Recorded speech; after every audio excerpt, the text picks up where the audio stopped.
Good morning, how you doing? I am Chris Thompson. Just got the kids dropped off to school and we are Hagerstown bound.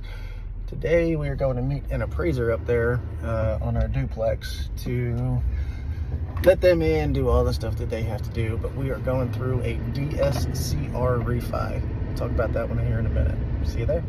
So we just finished with the appraiser in Hagerstown. So we're doing a cash out refi with a DSCR lender. Debt service coverage ratio. That's about the extent of it that I understand. But either way, they are cashing us out to pull some money out to be able to go buy more properties with. And in doing so, that bank is going to give us roughly 70% LTV or loan to value.